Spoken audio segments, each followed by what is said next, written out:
ज्ञाने प्रचारिणे येषा शून्यवादी पाश्चात्यदेशतारिणे वाञ्छाकल्पतरुभ्यश्च कृपा सिन्धुभ्य एव च पतितानां पावनेभ्यो वैष्णवेभ्यो नमो नमः। जय श्री कृष्ण चैतन्य प्रभु नित्यानंद श्री अद्वैत गदाधर श्रीवासादि गौर भक्तवृंद। हरे कृष्णा कृष्णा कृष्णा हरे हरे, हरे Ram Ram Ram Hare Hare.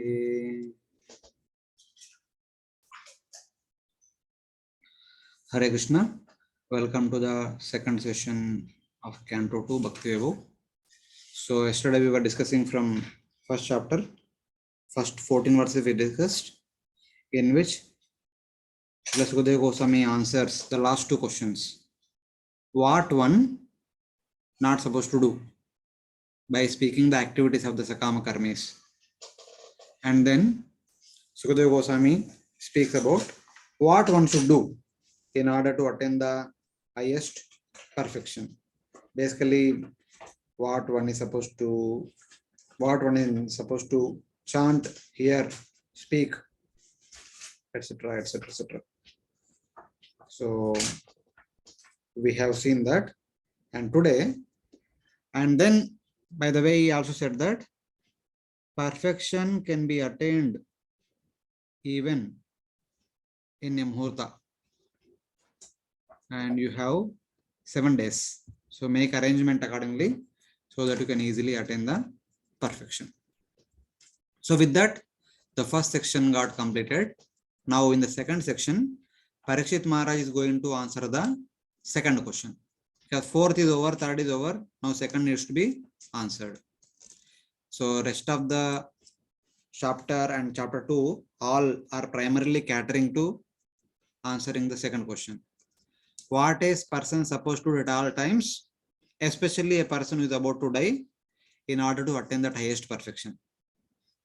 So what is the means? What is the sadhana one need to practice if one is about to die in order to attain the highest perfection? So that is the subject matter now.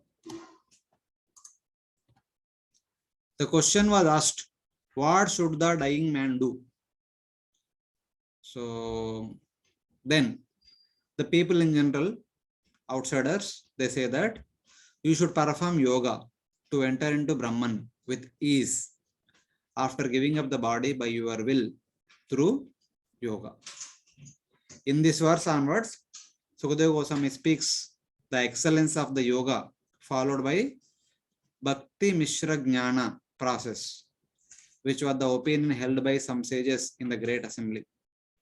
Sukadeva Goswami's own opinion will be given at the end of the second chapter.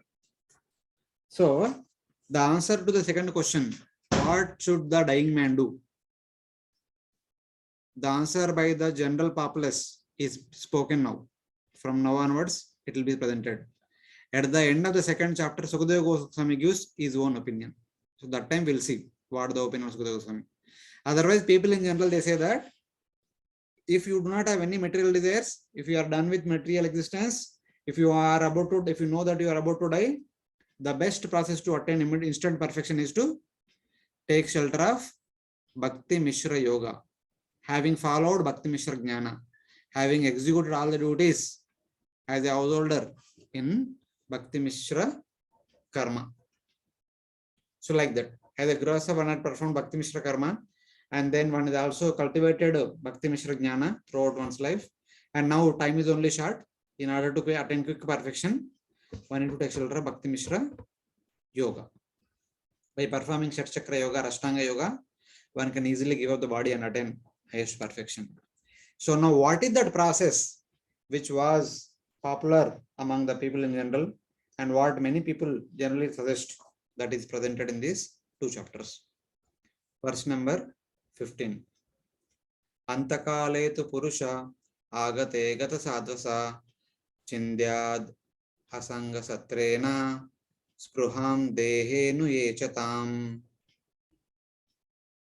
The time of death having arrived, a man devoid of fear of death should cut off with the weapon of detachment desires for the body and for things related to the body, such as wife and children.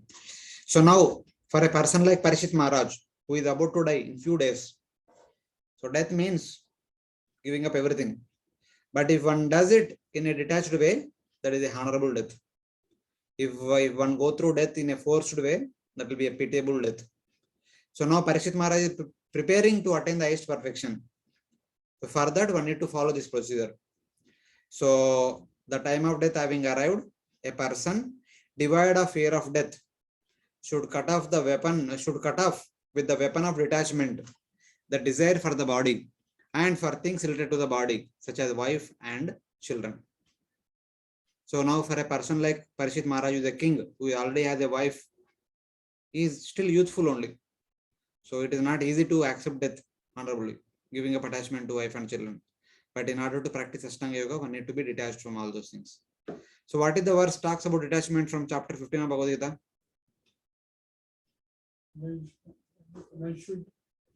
Verse, no English text, only shloka. Bhagavad Gita chapter 15. Cutting the attachment through the weapon of detachment. Shloka बताइए.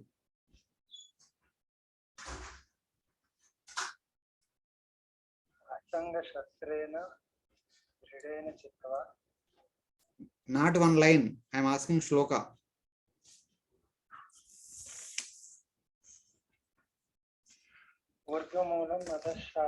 Not all the shlokas. That one shloka. Narupa masseha tatopalabhyate nanto nachade nachasampratishta ashwattamenam suviruda moolam asanga shasrena dridena chitva. With druda chitta, druda mati, one need to cut the root of the tree with asanga shastra, with the weapon of detachment. Hare Krishna. All of you are also detached from Bhagavad Gita. Divide of fear of death with the weapon of detachment, asanga shastrena. Cut off all desires for the body and things related to the body, such as sons and wife. And this kind of detachment is called as yama and niyama. In the Ashtanga Yoga, we have 8 limbs, na? Yama, niyama, asana, pranayama, etc. This is yama and niyama. So next.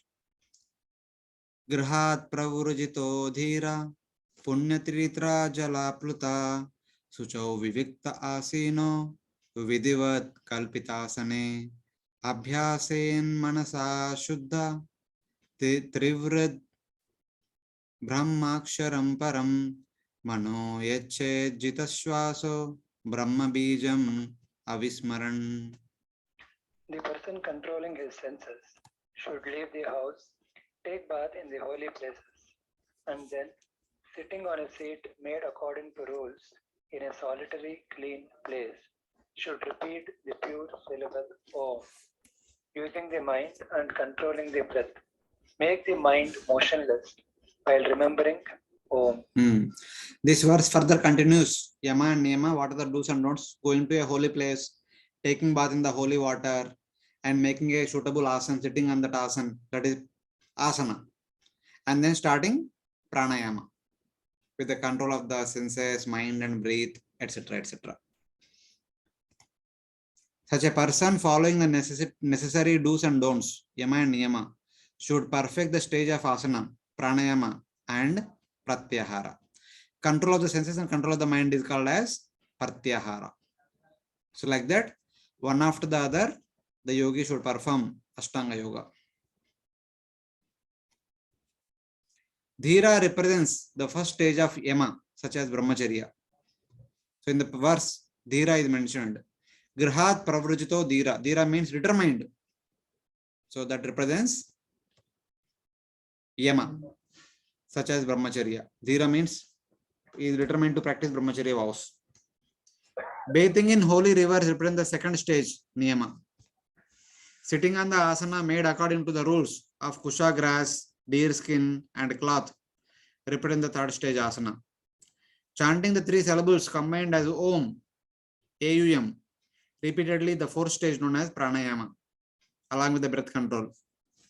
By much practice of pranayama, one should first make the mind motionless, mano yachet, that is called pratyahara. So Brahma Bija means the syllable Om. So like that, one need to practice Yama, Niyama, Asana, Pranayama, Pratyahara, one after the other, one after the other. For details, you can refer to 6th chapter of Bhagavad Gita. Niyached Vishayebhyokshan Manasa Buddhi Sarita Sarathi Mana Karma Virakshiptam Shubharte Dharayandiya. One should restrain in the senses such as the eye from the sense objects by the mind whose assistant is the intelligence, and concentrate with intelligence on the Lord. The mind is always agitated by previous karmas. So here Pratyahara and Dharana stages are mentioned. One should restrain the senses such as the eye. We have 10 senses, especially the 5 Jnanendriyas. The ears, the skin, the eye, the tongue, and nostril. The 5 Jnanendriyas are supposed to be kept under control from the sense objects. 5 sense objects are the sound, the touch, the form, the taste, the smell, and by the mind. So one should restrain the senses such as the eye from the sense objects by the mind, with a controlled mind, whose assistant is the intelligence, along with intelligence, and concentrate with intelligence on the Lord. The mind is always agitated by previous karmas. By the controlled mind, one should withdraw the senses such as the eye and ear from the sense objects such as sound. This is the 5th stage known as Pratyahara. Yama, Niyama, Asana, Pranayama, Pratyahara. The mind whose assistant is the intelligence which discriminates should then concentrate with intelligence on the form of the Lord, Shubharte. This is the 6th stage of Dharana. After keeping the mind and senses under control, then the mind should focus on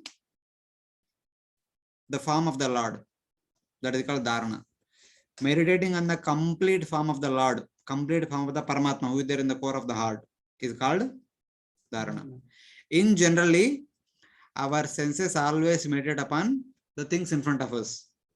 Whatever information we gather through senses, the mind meditates upon them. So now, at the stage of asana, one should sit and in a particular posture. Then pranayama, start breath control. At the same time, pratyahara, control the senses. Pratyahara means do not allow senses to get inputs from outside world. Stop completely. So when there is no input from outside world, the mind will not meditate on outside world objects. Then mind should supposed to meditate on internal world, that is in the core of the heart, that is Paramatma. So meditating on the complete form of Paramatma is called as Dharana. The mind is described as that which is impossible to make motionless by pranayama and other process because of the extreme strength of the previous karmas. Because our past karmas, past samskaras, past desires are so strong, it is very difficult to keep the mind in one state in a focused way. But first one should control the senses, then one should control the mind, and then focus it on Paramatma. This is only possible when we are detached completely. That's why in the first verse it said that a person who is about to die completely should be detached from the wife, children, home, kingdom, and all the other things connected to a person. After gaining sense control, try to concentrate the mind on the form of the Lord. That is called Dharana. So one should be detached from the material objects, then control the senses, do not give any external inputs, and then control the mind by making mind focus on the form of Paramatma. So that is called Dharana. Prabhuji, Prabhuji. in the previous verse, as you mentioned, the detachment, the yama process, staying away from the house, all those. That is on an external level, or even that should be on an internal level, one should actually be on that stage. Did Parikshit Maharaj gave up the kingdom, home, wife, children externally or internally? For him, that was both.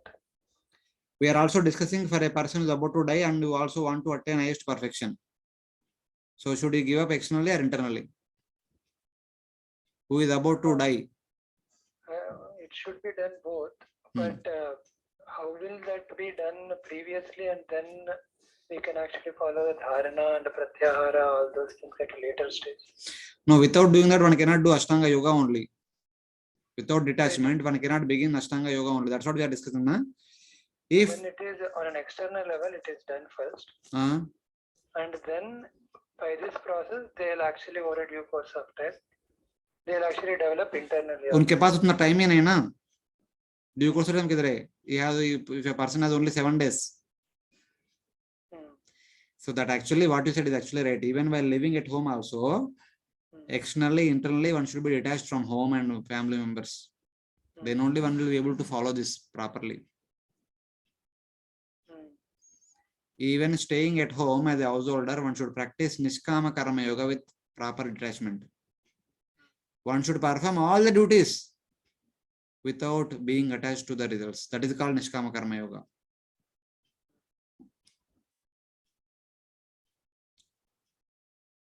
So if one is doing it on day in, day out, then when the right time comes, there will be no problem to give it up.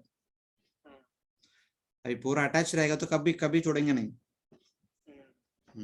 So to practice this, Nishkama Karma Yoga is the prerequisite. Obviously, without Nishkama Karma Yoga, one cannot take to Vanaprastha or Sannyasa, and one cannot practice Jnana Ashtanga. Now understood. Yeah. As a brahmachari, one should learn what is what. As a grihastha, one should follow Nishkama Karma Yoga. Then at the age of 50 or 60, one can retire from active household activities, take to Vanaprastha or Sannyas, can full-fledged practice Jnana Ashtanga.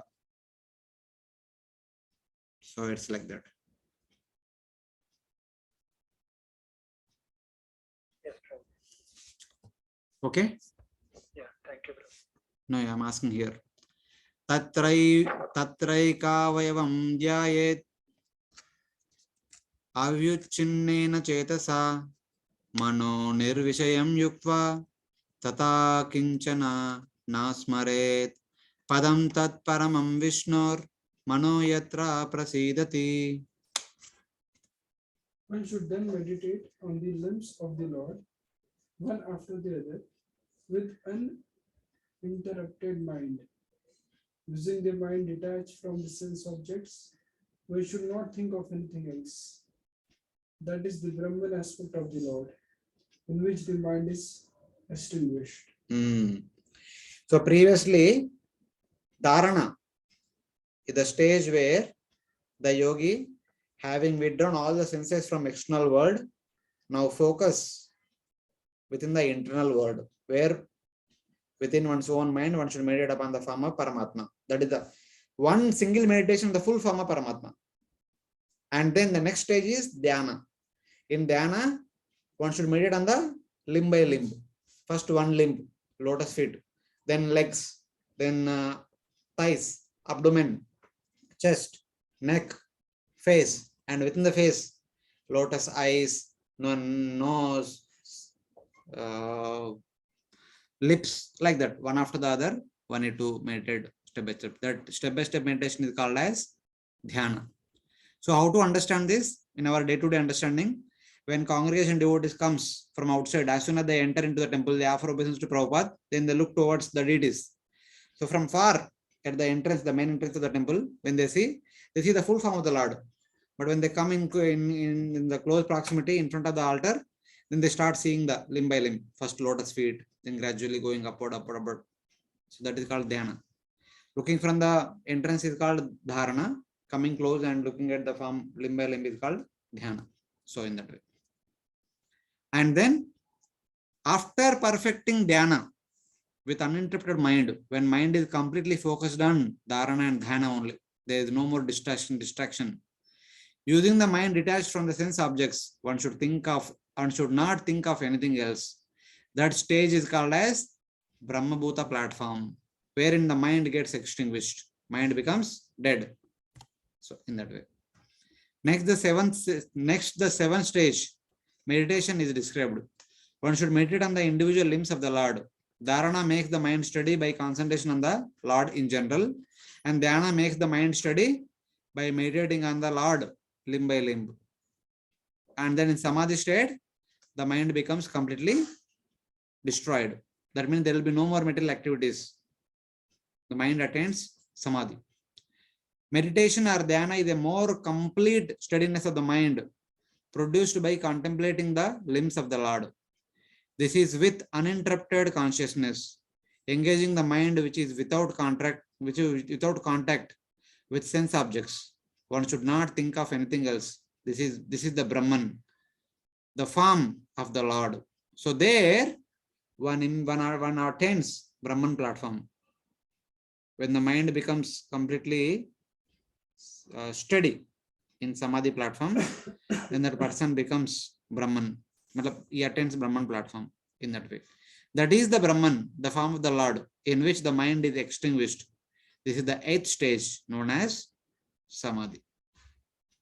So it's like that. For Ashtanga Yogi, after perfecting the breath control, pranayama, then one should perfect sense control, that is called pratyahara. Then one should attain mind control, that is called dharana and dhyana. In dharana, the mind focuses on the full form of the Lord. In dhyana, one's mind focuses on the limb by limb of the Lord. When the mind also completely attracted to the form of the Lord, attains cessation of all the material desires, then it enters into samadhi platform.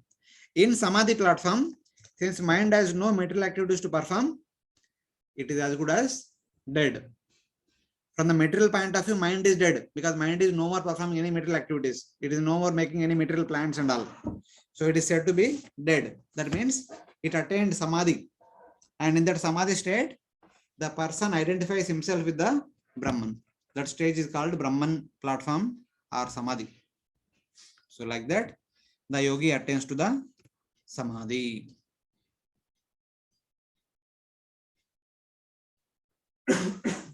Rajastamo bayam akshiptam vimudam mana atmana yacchedaranaya dhiro hantiya tatkritam malam. The wise man controls a mind agitated by rajas and bewildered by tamas by practice of dharana, which destroys the impurity produced by rajas and tamas. The mind in general normally is controlled by tamoguna and rajoguna. But by the practice of asana, pranayama, pratyahara, dharana, dhyana and all, the yogi controls the mind completely. The maximum control of the mind happens at the stage of dharana. Pratyahara controls the 5 senses, 5 jnanendriyas. Asana controls the 5 karmendriyas. And dharana controls the mind. The maximum 95% of the mind control happens at the level of dharana. The remaining control will happen in the stage of dhyana. So the purpose of dharana is to control the mind or purify the mind from the attachment to rajas and tamas. If there is again disturbance from the gunas, one should make dharana form. So after dharana, if one is entered into dhyana, but while performing dhyana, if the mind gets disturbed, while meditating on the limb by limb of form of the Lord, if the mind is getting disturbed, that means still there is a trace of mode of passion and mode of ignorance. Then one should come back to the stage of dharana. Then by meditating on the complete form of the Lord, one should control the mind. One should study the mind. Agitated by rajas and bewildered by tamas, one should control one's mind. That will destroy the contamination created by rajas and tamas. It is called tatkritam. By the practice of dharana, one destroys the impurities produced by rajas and tamas. So like that. The lower modes are controlled by the process of dharana. So next verse. Yasyam sandaryamanayam yogino bhakti lakshana asu sampadhyate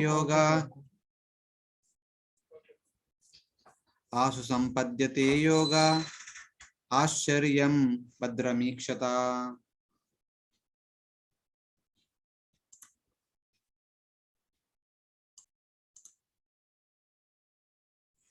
Yeah, read the translation. 21st verse. In that process of dharana, The yogi who sees the Lord by dharana quickly completes Bhakti Mishra Yoga.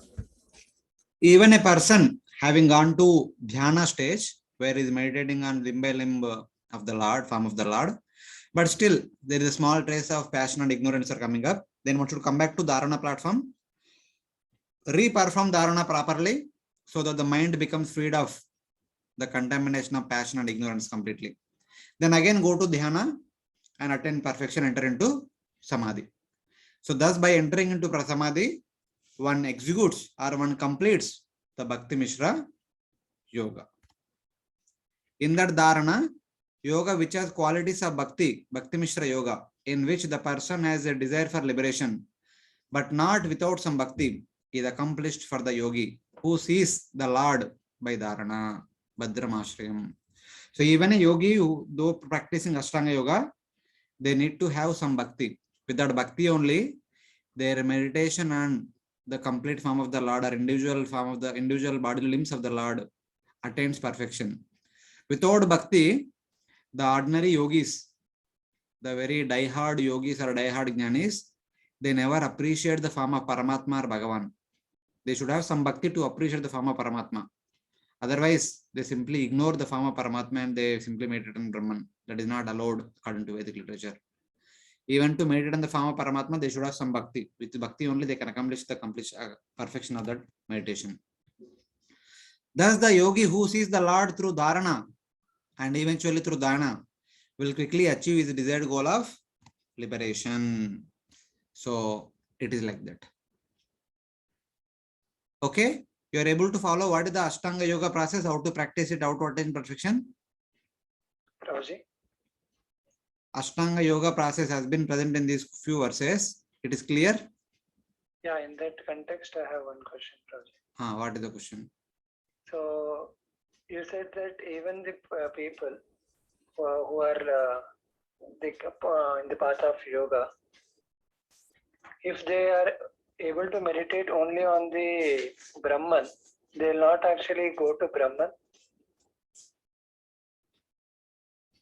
Even in order to attain Brahman liberation, that is liberation means Sayujya Mukti, the Ashtanga Yogi is supposed to meditate on Paramatma only. Brahman is the result. Brahman is the destiny. But the object of meditation is Paramatma. There is nothing to meditate on Brahman. Brahman is Nirvishesha. There are no qualities and there is no form. It is Nirguna. What do you meditate on? Brahman. There is nothing to meditate upon. So even if you want to, your destination is Brahman, it is compulsion that you meditate on Paramatma. If the Ashtanga Yoga means meditation on Paramatma. Okay. And those people who are actually meditating on Paramatma, but following the mechanical process of yoga, their destination is Ayujya or Salokya or Thirsty. Others who want to meditate on Paramatma, but without any trace of bhakti, they will never appreciate the form of Paramatma. So if there is no appreciation for the form of Paramatma, then they will never be able to meditate on the form of Paramatma. If there is no meditation on the form of Paramatma, then there will be no liberation. Then what to speak of Salokya, Sarishti and all? There will be no Sayajya Mukti only. So here the Bhakti aspect of yoga is there should be little appreciation for the form of Paramatma. That is considered as their part of Bhakti. Not little appreciation, good amount of appreciation. The appreciation is like that. They should understand that. They should not only understand, they should accept that the absolute truth has three features: Brahman, Paramatma, and Bhagavan. All three are the same. The three different features are the same absolute truth. But among the three, Bhagavan is superior. But still, I am attached to Brahman. Then they will attain Brahman. They should accept Bhagavan in its complete feature, complete nature. But somehow or other, they are developed affinity towards Brahman, so they will attain Brahman. Like that. Okay. And another question is, as the whole process actually talks about the Ashtanga Yoga, Then why do we actually call it as Bhakti Mishra Gnana rather than Bhakti Mishra Yoga? Because even for practicing Bhakti Mishra Yoga, the prerequisite is Bhakti Mishra Jnana. Without Jnana, how can one practice yoga? Okay. But then See. what is the differentiating factor between the Bhakti Mishra Gnana and Bhakti Mishra Yoga? Bhakti Mishra Jnana is basically trying to understand what is matter, what is spirit, and what are the different ingredients of matter. What is mind, what is intelligence, what is ahankara, what is gnanendriyas, what is karmendriyas, what is senses, what is tanmatras, what is panchabhutas. Understanding what is called jnana. And also, in addition to understanding matter, understanding the spirit. In the spirit also there are 4 divisions. The 4 divisions of spirit are, there is something called as Paramatma, something called as Jivatma, something called as Prakriti, something called as Kala. The distinction of these 4 and the distinction of the 24 elements of matter, this is called Jnana. This study of this distinction starts with Gurukul. So with the proper knowledge, one enters into Grihastha ashram and lives the life of Nishkama Karma Yoga. Then at the proper age, giving the responsibility to the next generation, enters into forest to follow what one has learned in the entire life without any material desires. Now they cultivate jnana as a vanaprastha or sannyasi living in the forest with bare minimum necessities. So by doing so, they come to the platform of Brahmabhuta platform. Then they have 2 options. One option is to wait for the natural death. So whenever death comes, that time they will attain liberation. Or to get a voluntary death by taking shelter of Ashtanga Yoga. So by the practice of Ashtanga Yoga, they can raise their prana from Mooladhara Chakra to Agni Chakra. Then they can give up the body. Instantly, they can enter into Brahman. They don't have to wait for the natural death. So that is the special USP of Ashtanga Yoga. Ashtanga Yoga will give you a special privilegation that you can give up the body whenever you want. You don't have to wait for the natural death.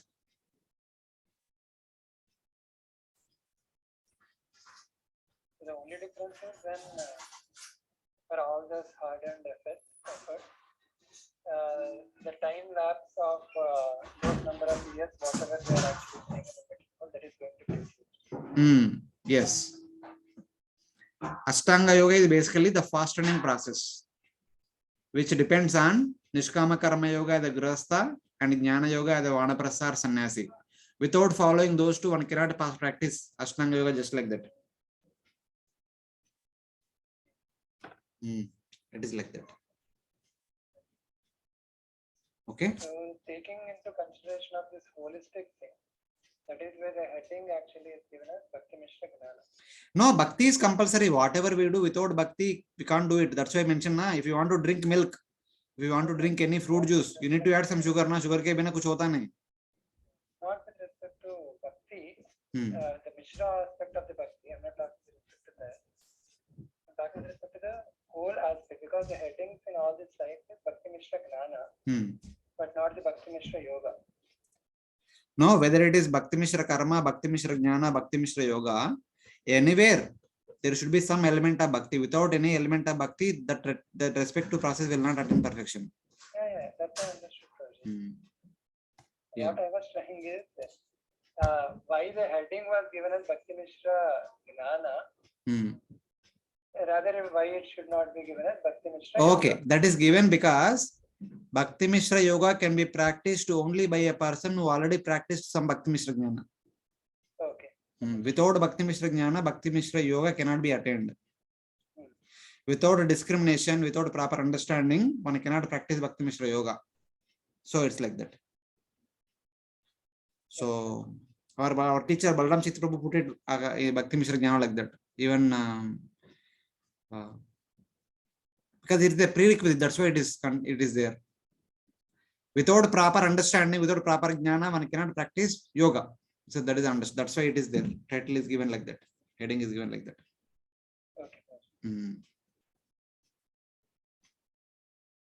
Okay. So now here there is a flow chart. How a Ashtanga yogi attains perfection? First, practices yama and niyamas, and then goes to the forest, finds a suitable place, makes a asana, sits on asana, padmasana or something like that, then executes pranayama. With the pranayama, the karmendriyas and the gross body is controlled. Then pratyahara, the jnanendriyas are controlled. Then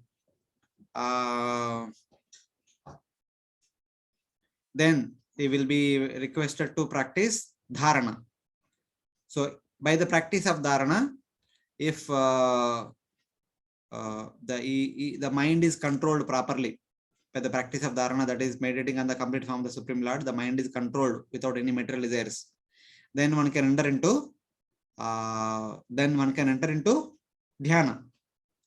Then in dhyana, one will practice meditation on the limb by limb form of the Paramatma. Then with the perfection of that, one enters into samadhi. With the samadhi, one attains the state of cessation of the material mind. Then one enters into Brahman, Sahajya Mukti. That is mentioned. But at the level of dharana, so the object of meditation is Paramatma. So one need to meditate on the complete form of the Paramatma. But the desire is very strong. One is not able to meditate on the form of Paramatma. The desires are so much impending, so much is pulling him, that person, even though he is about to die, but the desires are pulling him. Or even though if one want to die immediately and desires are pulling him here and there, then one cannot practice the meditation on the complete form of Paramatma. Then Shastra recommends that if you still have the desire, then kindly meditate on the universal form, the Virat-rupa.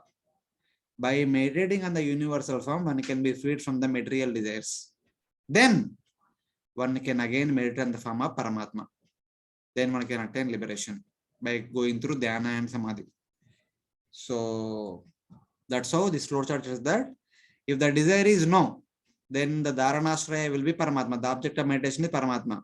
Then one can practice dhyana, samadhi, then Brahman realization, then attain perfection by Chakra Yoga, perfect Chakra Yoga. But if the desires are not gone, with the desires one cannot meditate on Paramatma, then the object of meditation will be universal form. Then with the meditation of the universal form, if there is no desire, then one can meditate on Paramatma. Then enter into dhyana and samadhi. But still, in spite of meditating on universal forms, desire is not gone. Then one will pass through all the planetary systems. Bhuloka, Bhurloka, Sargaloka, Maharloka, Janaloka, Tapaloka, Satyaloka, earth layer, water layer, fire layer, ether layer, like that. After a long time, one attains Sahajya Mukti. So these are two different ways one attains liberation. That is subject matter for the rest of the chapter and the next chapter also. Rest of the 1.5 chapter. So this is the whole chapter. This chapter and next chapter is based on yoga and jnana only. As jnana is already practiced. Now he is practicing yoga. Ashtanga yoga. Okay. So jnana के बारे में कुछ बताएंगे नहीं? नहीं. Jnana is already knowledge, na? You already studied in second chapter Bhagavad Gita. What is the distinction between body and soul? That is jnana. Practice of jnana means performing austerities, living a life with bare minimum necessities. That is practice. Okay. So jnana is basically only theoretical knowledge. No. There are practices also. Like Parikshit Maharaj, does he eating anything? No. Huh? Not eating anything. So it is like a tapasya. It is a kind of tapasya. So when a person enters into Vanaprastha ashram, the first thing of Vanaprastha ashram person is he should not eat anything cooked. Fire should not be used only. Either they should eat on the raw food only. Raw diet only they should follow. They cannot eat any cooked food. They cannot shave. They cannot cut the nails. They cannot wear opulent clothes. They cannot live in the home. They cannot live in a constructed home. They can live in a thatched hut, or they can live in the caves. They can live underneath a tree, but not a constructed home. Constructed home is only meant for grocers. not for Vanaprastha and sannyasis. So it's like that. They cannot store foodstuffs. If something comes, okay, there you are passing by in the forest, you happen to see a tree, and the tree, beneath the tree, there are 10 fruits are fell down. They should only accept as many fruits they can eat right now. They cannot keep one fruit extra for the evening or for the next day. This is cultivation of jnana. Tapasya, austere lifestyle. Theoretically, they have studied that they are not the body. Now, practically, they have to display that. So, I am not the body. I am not worried about the bodily comforts. But body need to be maintained to practice sadhana. So, bare minimum necessities, body is maintained. That is tapasya. That is execution of jnana. But now, by the execution of the jnana, you have attained sufficient detachment. Now, you want to leave this world immediately, quickly. Then, easiest process is Ashtanga Yoga. Otherwise, when the natural death comes, no one knows. If one is living that kind of sattvic lifestyle, the body can sustain for long number of years also. This is the most sattvic lifestyle what Vanaprasthas live in the forest. So the body will not ever get diseased and all there. So it will continue for long also. But they have already attained detachment. They want to quickly give up the body. Then the recommended process is yoga. But some yogis, even though they have come to the platform of dharana, but still there are so many desires. May not be gross material desires, but subtle desires are there. Then they cannot meditate on Paramatma. Then they are advised to meditate on Virat-rupa. After meditating on Virat-rupa, then the desires are gone. Then now they can meditate on Paramatma. Then dharana is accomplished. Then they enter into dhyana, samadhi, then attain liberation. But still, after meditating on the Paramatma, Virat-rupa, still they are not fulfilled they are not done with their material desires. They are allowed to go through all the different planetary systems. Just looking at, just seeing all of the places and fulfilling the desires in those respective places and moving on ahead. That is what is mentioned in the next chapter. Or this is a standard ही है कि अगर desires आपके नहीं गए standard है स्वर्ग देखने का डिजायर है इच्छा है तो एक बार लेके जाएंगे स्वर्ग में जाओ देखो महार लोग देखने का इच्छा है जाओ देखो बस हो गया नेचुरल डेथ के बाद वो उधर जाएंगे नेचुरल डेथ नहीं वो वॉलंटरली कैसे छोड़ सकते हैं जी योगा मतलब giving up the body also ना they give up the body by raising the prana all the way up to Agni chakra then give up the body and then go to through all the planets so one is at dharana stage only they can leave the body no not dharana because देखिए flowchart में धारणा से ही पूरा हो रहा है हाँ पर ये धारणा से हो रहा है so there some chakra yoga is supposed to be added in between so from the stage of dharana only because they cannot meditate on Paramatma that's why dhyana cannot be performed. But the last bracket in the right hand side, the chakra yoga is there, na? Raising the prana from the Mooladhara chakra to Swadhisthana to Manipuraka, Ahanata and Vishuddha Ajna chakra. They have to give up the body also, na? Right. If the person is cursed to die in 7 days, the problem is they cannot attain liberation instantly. Anyway, they have to give up the body, either by force or voluntarily. Okay? How to give up the body? Raise the prana from Mooladhara chakra to Ajna chakra and give up the body. But since they have the desires, they will go to Bhuvarloka, Sargaloka, Maharloka, Janaloka, Tapaloka, Satyaloka, earth layer, water layer, fire layer, like that, all the things they see and then move on to liberation. So after dharana, they can raise their life. Yes, that can be done. So it means throughout this traveling from all the planetary systems, one is actually following the Chakra Yoga during that transition. No, Chakra Yoga means giving up the body voluntarily, not by force. Right now I want to give up my body. I can take the help of Chakra Yoga and give up the body, even though I may have a lot of lifespan left. And even though his desires are not fulfilled also, even though his material desires are not completely annihilated also, he can actually go from Agna Chakra and he can leave the body. He can leave the body and go to the next place to fulfill the desires. Okay, so he'll not have the body, he will go as a soul, and he'll be as a soul, he'll actually travel through all those Subtle things. body will be there. Only gross body is given up. Okay, along with the subtle body, he will travel through all those things. When he goes to the next place, he will get the new gross body there Oh, in order to enjoy there. and then he should perform some process again to actually go to the next planet, no, Prabhuji. Otherwise, he'll again come back to his original. No. He is not going there by conditions. He is voluntarily going. His journey is voluntary now. Even though he has desires, but since he has taken shelter of yoga process, now his journey will be a voluntary journey. Okay, what is so these desires are not a gross desire. This is a curious desire. A curious desire. Okay, let me see what kind of enjoyment people go through in Sarga. I have not been to Sarga anytime. So go there, see, and then go ahead.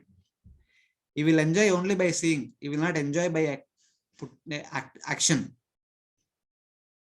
Okay. Then No, ruko. Abhi ye prashna mat pucho, because this is the next chapter we will discuss there. That time we will get into.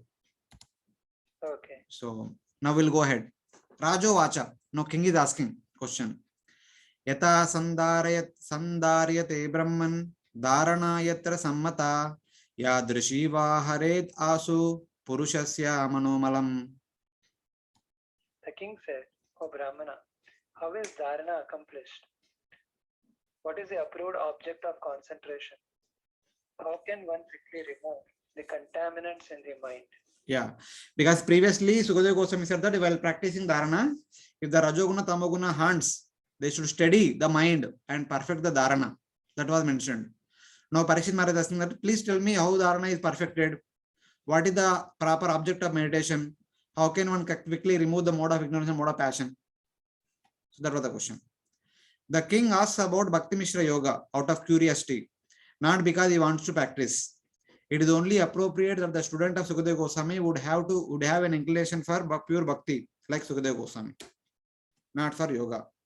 So his questions are, but why is Parikshit Maharaj is asking all these questions? For the benefit of the people living in the sitting in that assembly. For their benefit, he is asking this question.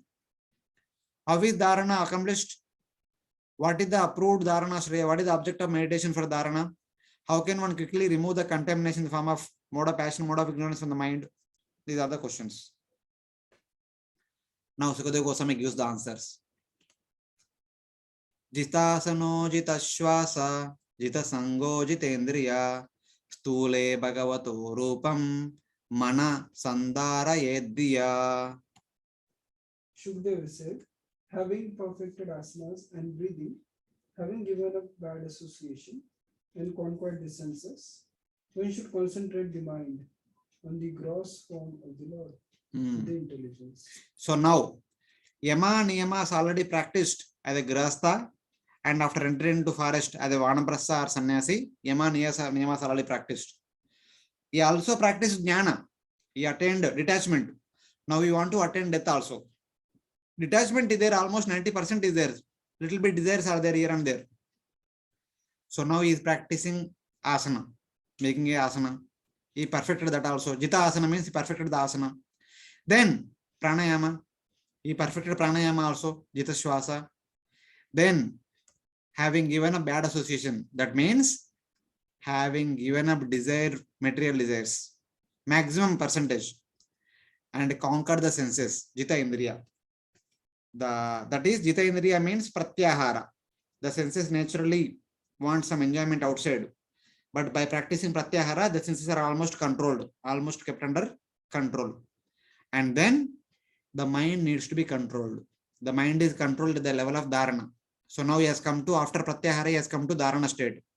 Then he says that concentrate the mind on the gross form of the Lord with the intelligence.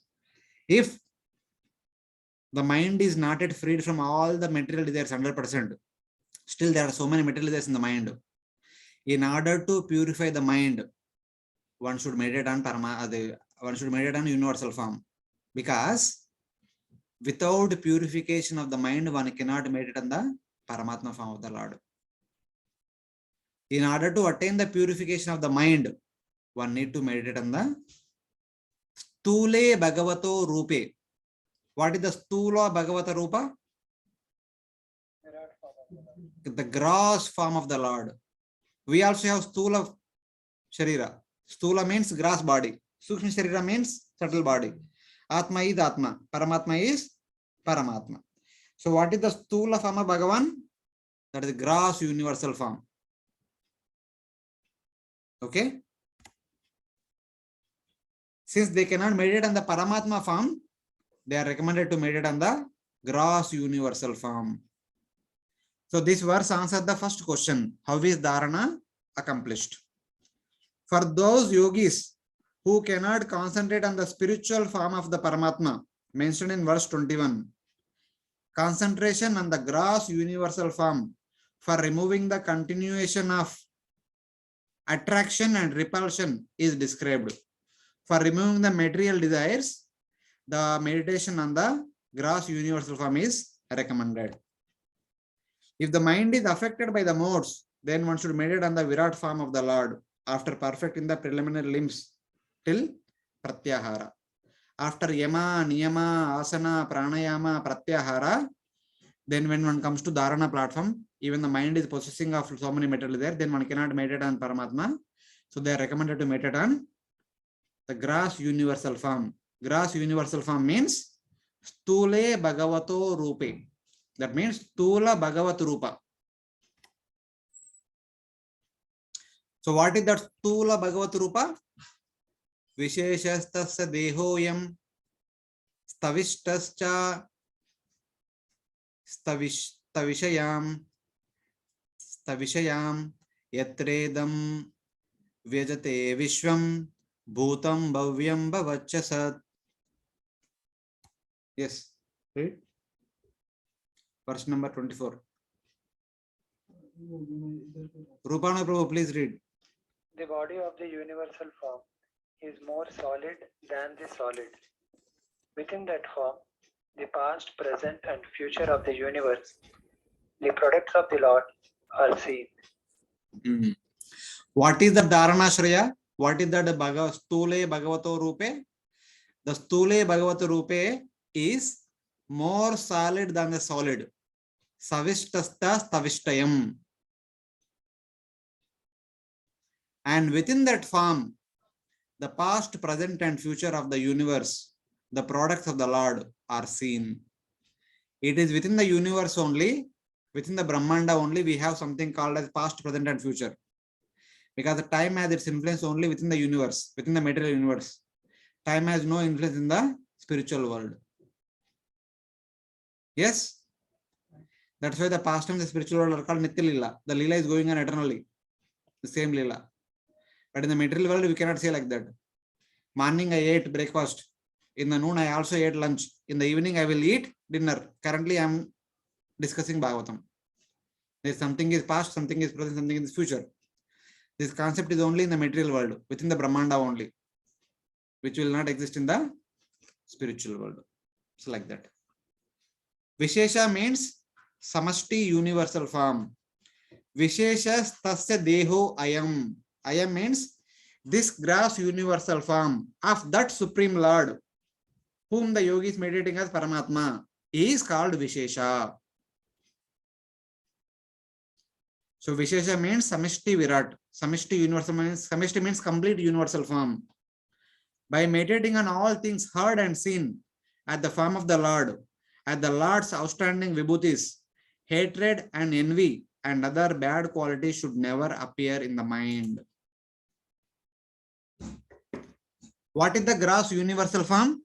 The gross universal form is nothing but the collection of vibhutis of the Supreme Lord. Whatever vibhutis you have heard in the Bhagavad Gita chapter 10 of chapter 10 only, na? You combining all of them is called the universal form, the gross universal form. The combination of all the vibhutis of the Lord. Among Devatas, I am Indra. Among the sages, I am Narada. Among the Pandavas, I am Arjuna. Among the Marus, I am Vayu. I am this, I am that. So many things Lord says. So combining all of them is called the gross universal form, which is called as Vishesha. Vishesha means it has so much variety. Vishesha means variety only, na? कुछ विशेष तो है, विशेष है. When something is happening, we say ना कुछ तो विशेष है, इसलिए they are discussing. If there is no wishes, there will be no discussion. So that is the nature of gross universal form. It is nothing but the combination of Lord's outstanding vibhutis. So by meditating on all different vibhutis, the yogi will be freed from the hatred and envy and other bad qualities.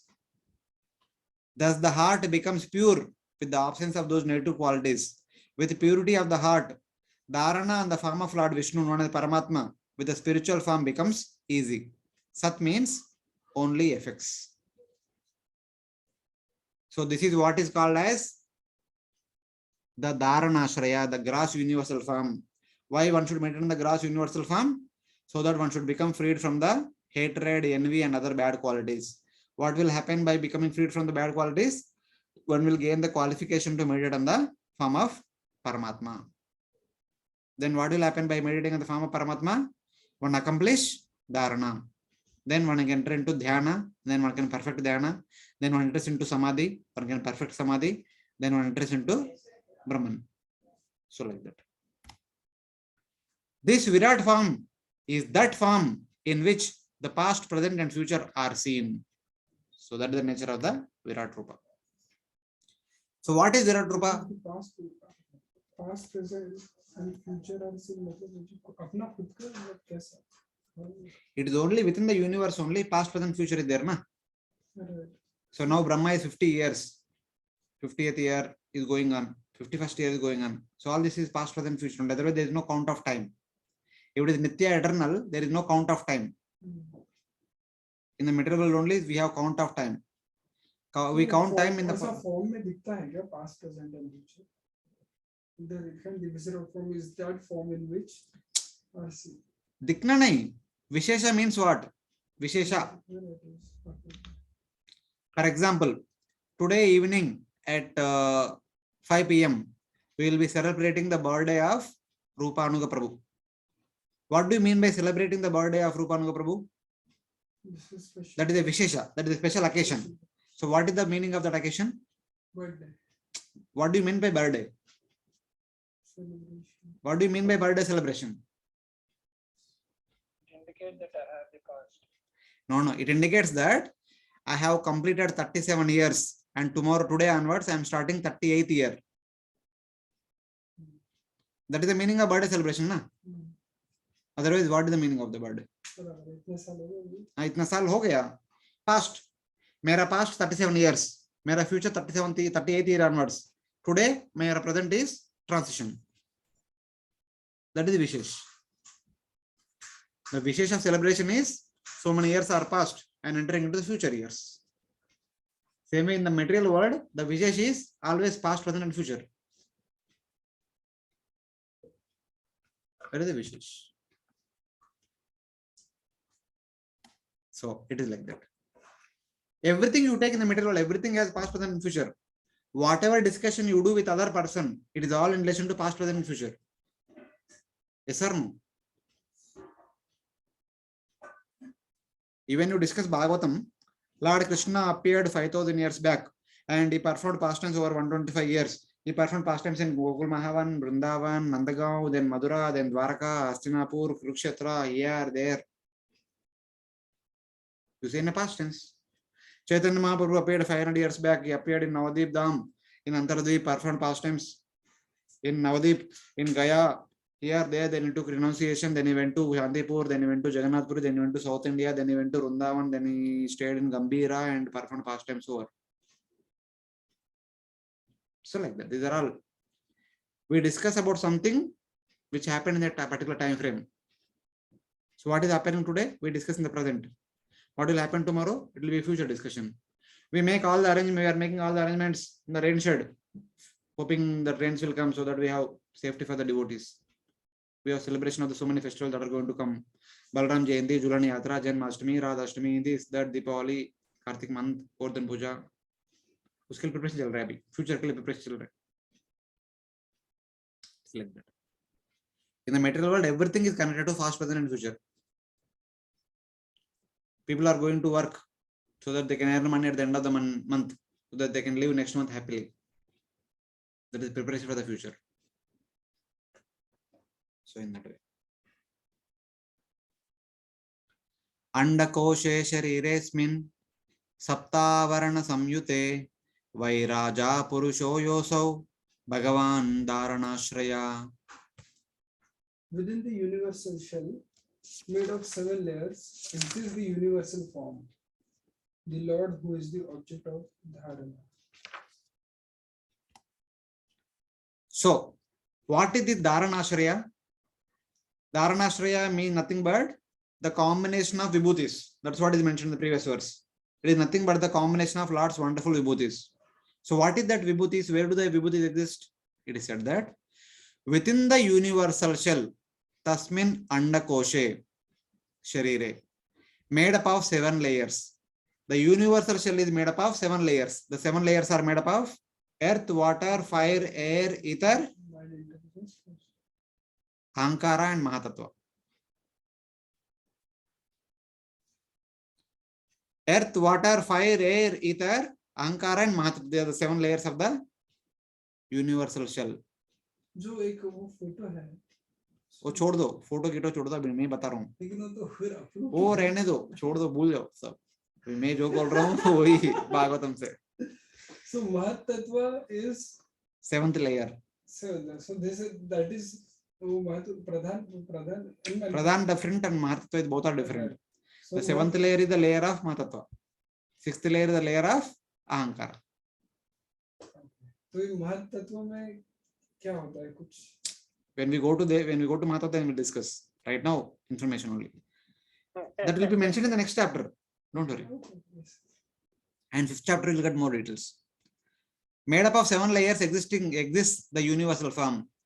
The universal form is situated within the universal shell.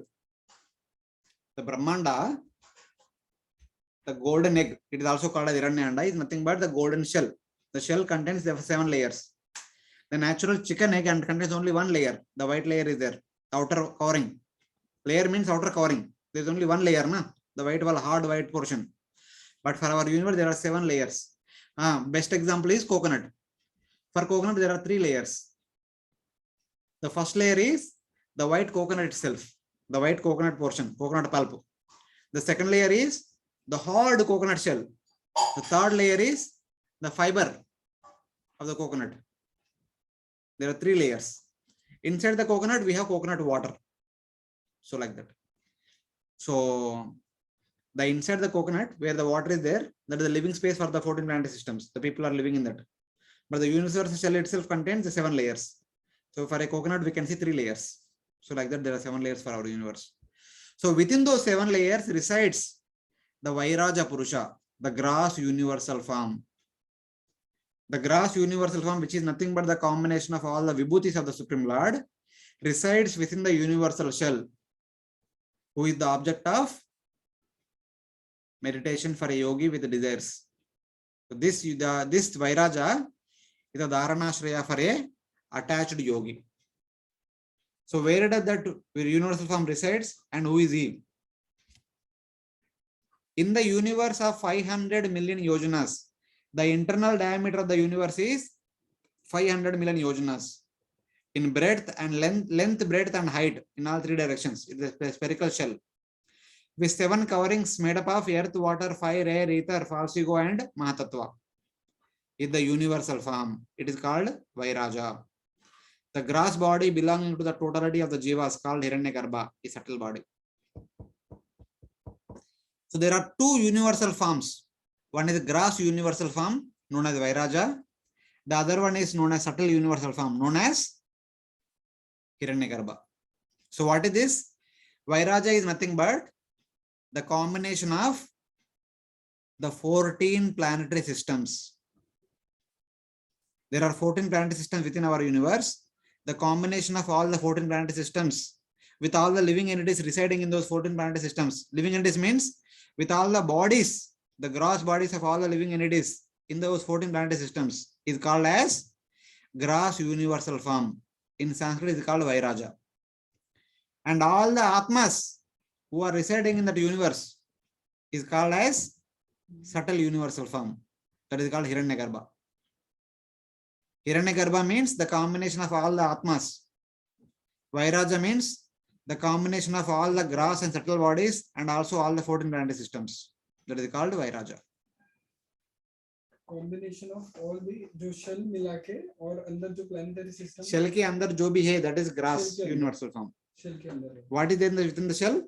Within the shell, we have 14 planetary systems and unlimited variety of living entities. Right. Living entities means here the gross and subtle bodies. The gross and subtle bodies of all the living entities plus the 14 planetary systems is called Vairaja, gross universal form. And all the Atmas put together is called Hiranyagarbha, the subtle universal form. Yes? Clear? What is gross universal form? What is subtle universal form? Where do they exist? Where do they stay? Within the universal shell. Yeah. So जीवात्मा का जो combination है वो हिरण्यगर्भ है. Ah, और yes. जो सिर्फ gross form में है. किसका ग्रास फॉर्म? प्लैनेटरी सिस्टम जो है. और all the planetary systems where we are staying with our body, but who are we? Atma, and we are also staying in this body, and this body also has two aspects, gross and subtle. All our gross bodies, all our subtle bodies, and the entire universe all put together is called as gross universal form. Only the combination of all the Atmas alone is called subtle universal form. So it is like that. Yes, Prabhu. So when we address Vishnu as Hiranyagarbha, is it the same as the subtle, that is subtle aspect of the universal form of the Lord? Yes, yes. Wherever the Hiranyagarbha word comes, it is the subtle aspect of the universal form. Because since all the living entities are manifesting from Lord Vishnu only, na, Mamai Vamsha Jiva Loka Jiva Sanatana, Hiranyagarbha is nothing but all the Atmas. Since all the Atmas are part and parcels of Lord Vishnu only. That's why Hiranyagarbha also indicates Lord Vishnu. He is Tatastha Shakti. Okay. And when we actually have learned that the universal form of the Lord is material, it is an imaginary form. So that is not that is actually referring to Vairaja, but not to Hiranyagarbha. Even Vairaja is also not imaginary. Why it is not imaginary, we'll discuss in the 5th chapter. So okay. keep that question, the question parking area. We will discuss that in the end of the 5th chapter. Okay. So for now, try to understand what is universe and what is Vairaja and what is Hiranyagarbha. Okay. The universe is nothing but the universal shell made up of 7 layers. Inside the 7th layer, the first layer inside area is 500 million yojanas. That is the diameter, internal diameter of the universe, where the coconut water is kept. The area occupied by the coconut water is 500 million yojanas. And the first layer is coconut pulp. Second layer is coconut hard shell. The third layer is the coconut fiber. Like that, there are 4 more layers. And within that layers, where the water is situated, within that area, within the universe, we have 14 planetary systems. And within each planetary system, there are so many living entities. The sages, devatas, asuras, kinnaras, kimpurushas, human beings, animals, birds, beasts, everything. So now, everything that is there within the universe is divided into 2 parts. One is gross universal form and the other one is subtle universal form. Subtle universal form is all the Atmas put together. And gross universal form is everything except the Atmas. That is the gross universal form. So like that. Garbhodakshaya Vishnu, the second Purusha, who is the Antaryami of the Hiranyagarbha, the universal form, the Antaryami of Hiranyagarbha.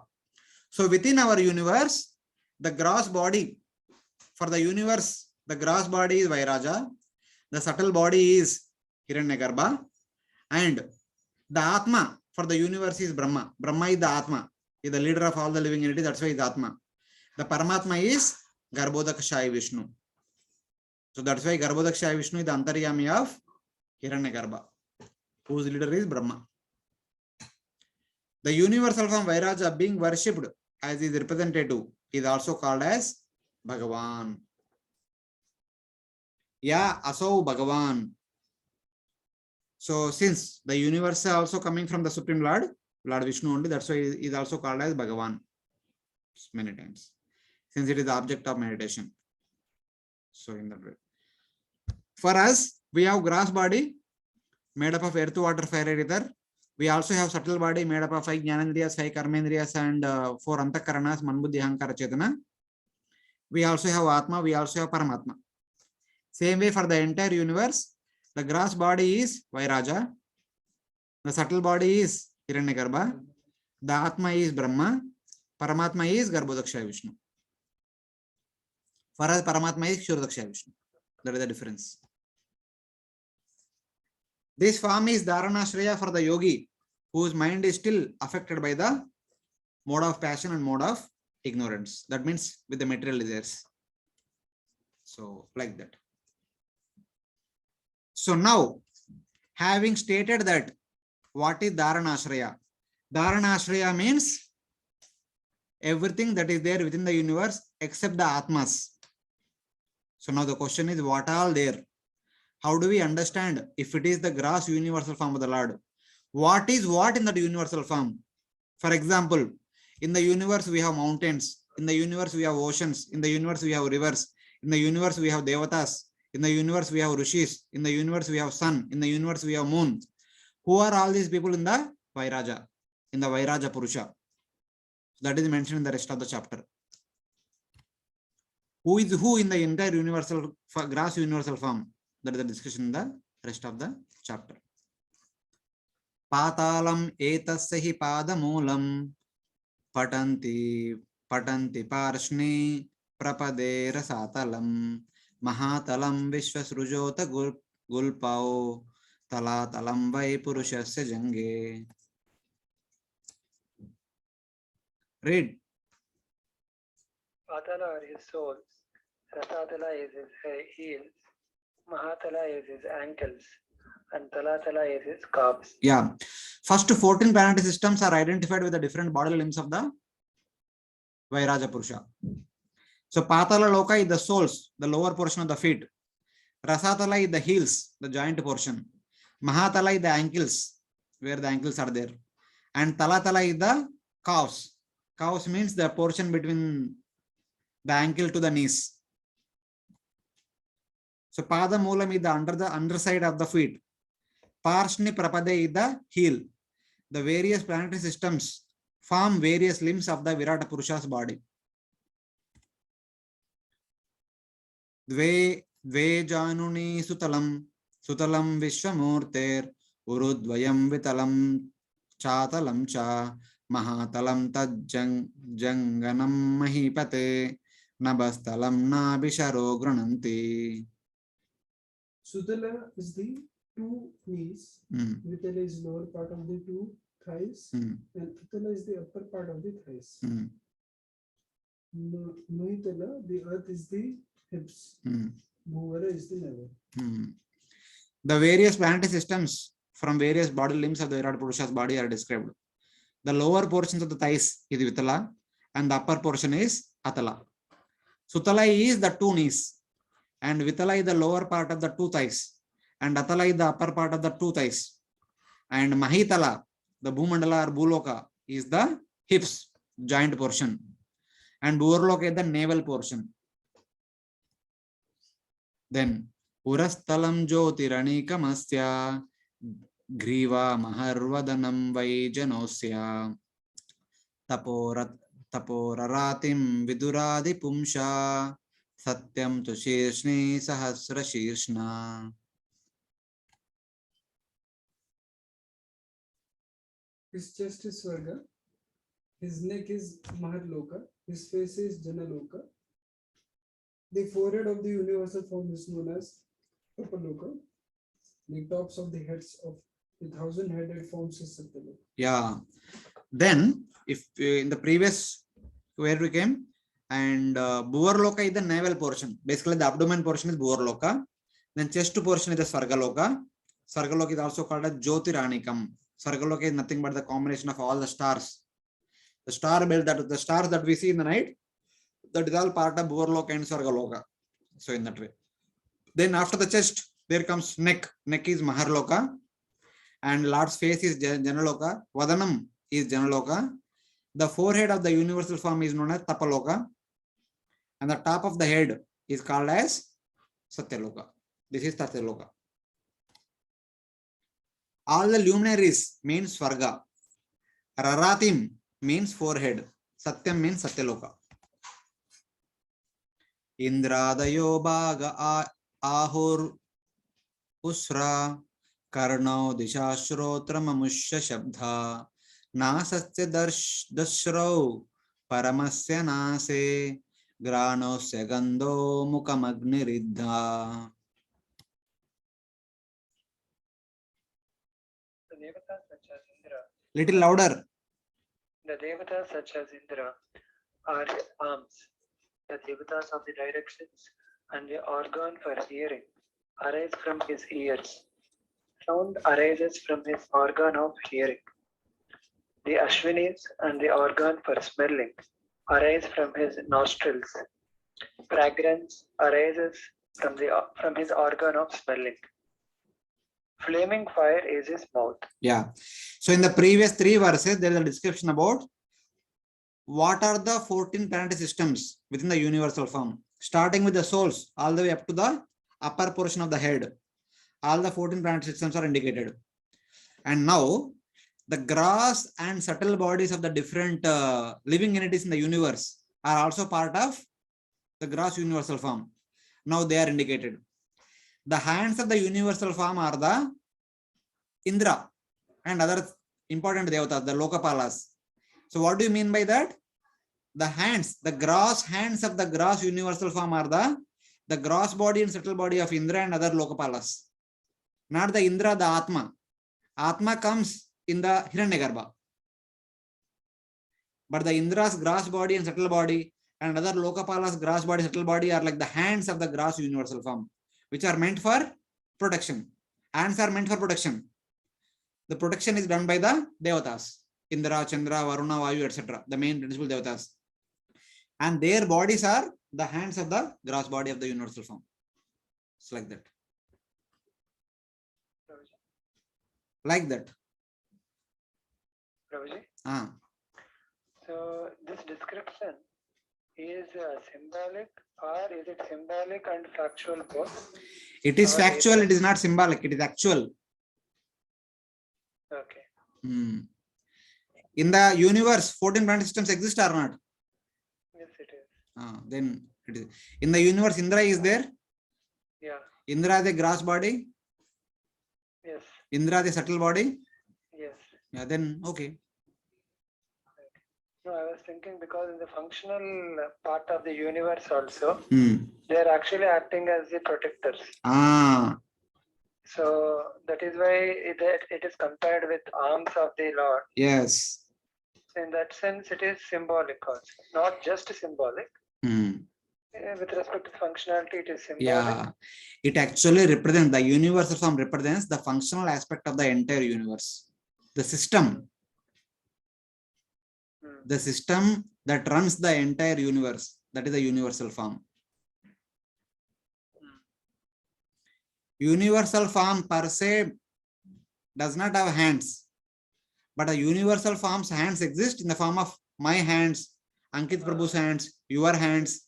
It goes all the way up to the hands of Indra. But among all of us, the Indra is the main principle in charge for the universal maintenance. That's why Indra is said to be, because among all the rulers, Indra is the Vibhuti, na? Among the Devatas, I am Indra.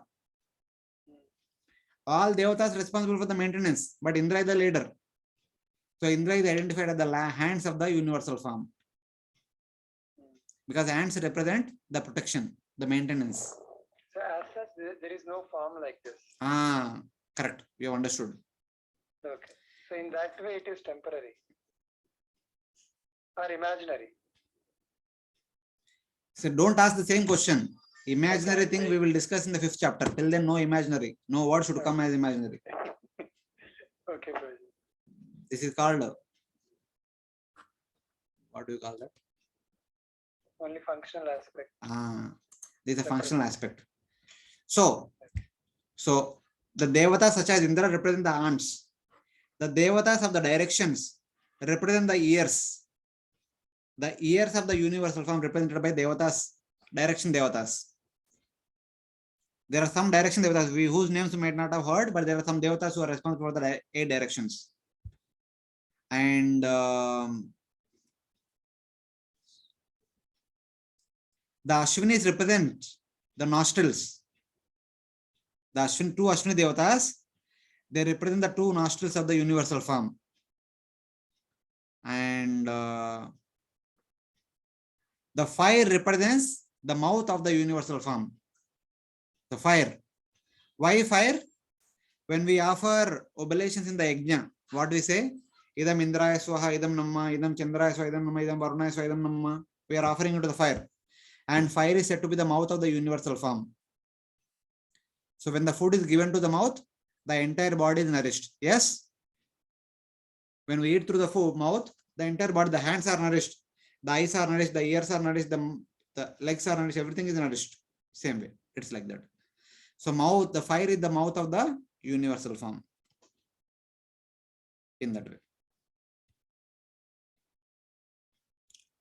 Because these are some notes, later on you read through, nothing specific. So these are the different devatas. You see the table. So the karna, the ear, the function of the ear is to hear, shrotra, shravan. The in charge is sense devatas, dig devatas. And what we hear through our karna is the shabda, sound we hear. Direction devatas. There are some category of devatas. That's why I said, no, we may not have heard about them. But there are a category of devatas known as dig devatas. Like Marus, like Agni devatas, like the dig devatas are there. They are a category of devatas among the different devatas. Then Nasika, the nostril. Then Grana, the smelling function. The in charges are Ashwini Kumaras. What do we do with that? Gandha. We experience the fragrance. Akshini, the gross eyeballs. The Chakshu, the vision, the seeing function. The in charge is Surya. So we experience form. We get to see the form. And Talu. Talu means palat. So what is the function of the palat? To taste through our jihva. Jihva is the tasting function. And the in charge is Varuna, the water deity. The object is rasa. We experience taste. And charma is the grass skin. Tvacha is the subtle skin, the sensation experience. And the deities are the trees. And the object is sparsha, touch we experience. So like that. Then, Deur Akshini Chakshurabhut Pratanga Pakshani Vishnor Ahani Vubecha Tadbrur Vijrimba Parameshti Dishnyam Aposya Talu Rasayeva Jihva. The sun devata arises from his eyes, and the form arises from his eyes. The day and night are the eyelashes of the form. The abode of Brahma is the movement of his brow. Varuna arises from his palate, and taste arises from his tongue. So, the internal understanding of all these things is that, so we want to experience taste. Today, let me go to Govindas. Devotee may think. Outside people, they think that, okay, today I'll go to Sukhsagar. I'll enjoy. Sukhsagar means there is a restaurant here nearby. That's why I'm saying that name. So, like that, there are so many restaurants. So, the desire to enjoy that. But for this yogi, if he had a desire to enjoy something in the form of some taste, but whenever he is trying to enjoy something, the Shastra, whatever he had understood previously as part of Jnana, that says that you are trying to enjoy the taste. Okay? Which is nothing but Varuna. Which is nothing, the taste is coming from water. The in charge of water is Varuna. And Varuna is the tongue of or palate of the universal form. So for me, it is simple, ordinary thing. For me, enjoying means let me go to Sukhsagar restaurant or Govinda restaurant and have some nice roti and bhaji, nice fried rice and raita, nice biryani and paneer sabji or something like that. For me, it is a simple object.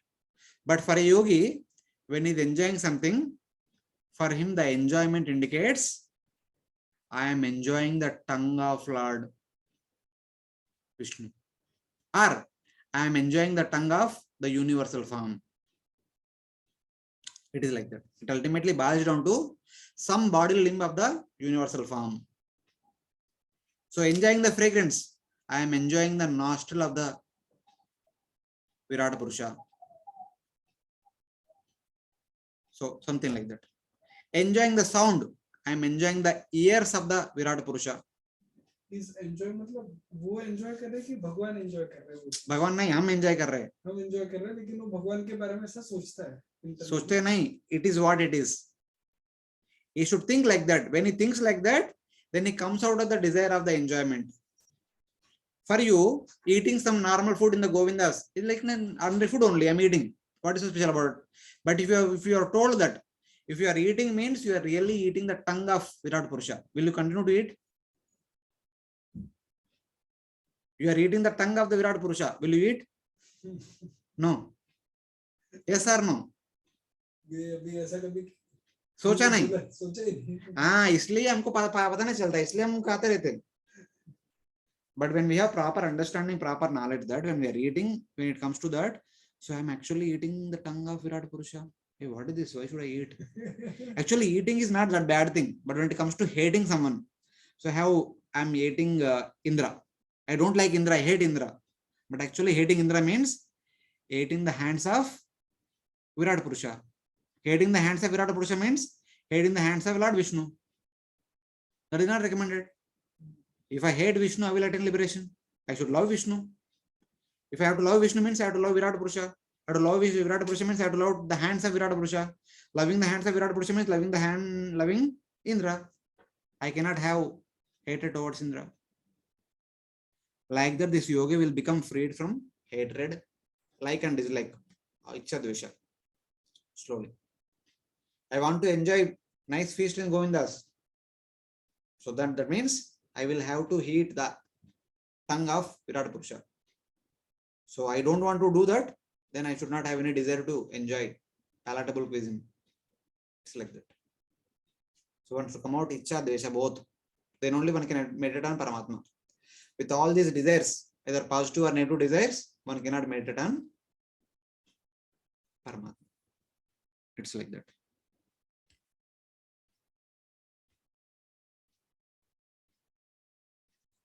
Chandamsi anantasya shiro grunanti damshtra yama sneha kala dvijani haso janonmada karicha maya duranta sargo yadapanga moksha. The Vedic verses are the top of his head. Yama is his front teeth. Affection is the two rows of teeth. His smile is Maya, which illusions all men. His glance is insurmountable samsara. Yeah. The Vedic verses are the top of the head. The top of the head of the universal form is considered to be the Vedas. Yamaraj is the front teeth. The front teeth is there, na? That is Yamaraj. Yaad hai na Bhagavad Gita mein? What Arjuna says? Damshra karalani. I have seen that everyone is Entering into your mouth. And that mouth is gradually closing and opening. In that, the living entities are getting crushed. So, the teeth is Yamaraj. And affection is the two rows of the teeth. Sneha kala dvijani. The two rows of the tooth combined together is called as affection. His smile is Maya. So Lord's smile is Maya, which illusions all men. And his Virat-rupa's glance is insurmountable samsara. Just by his glance, he creates samsara. So one is going on life after life, life after life. It's like that. Chandamsi means the Vedas. Shira means Brahmarandram. Sneha Kala means particles of affection for sons, etc. etc. Vijani means teeth. Duranta Sarga means samsara, which is hard to cross. The Vedas, various emotions and samsara are also various limbs of the Virat Purusha's body. So everything that we may have in our life is nothing but one body limb of the universal form. Nothing is out of the Vairaja Purusha. So in that way. Nothing is out of the Vairaja Purusha. Yeah. So with respect to affection is the two rows of teeth. Why is it compared to that in that way, allegorically? Oh, it is simple. How do you express your affection to your friend and your relatives and your parents or anybody? By smiling. Not just smile. Smile is also okay, but something more than a smile. By speech. Huh? Correct. We express our affection maybe by shake hand, by embrace, or by smile, by nice glance. But much more, all these can be external. But finally, everything boils down to what? Our speech. Our friendly speech. The external dealings can be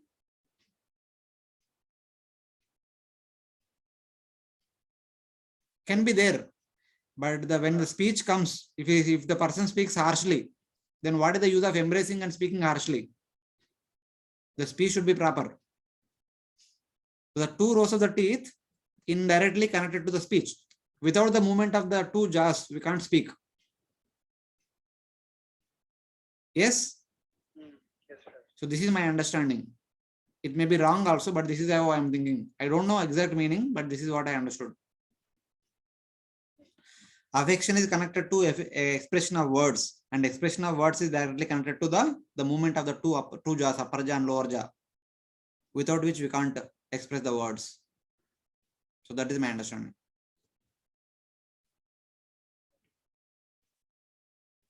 And the glance is connected to samsara. Why glance is connected to samsara? Bhagavad Gita chapter 9 verse number 10. What is it? I'm not sure chapter 9 or chapter 7, but verse number 10.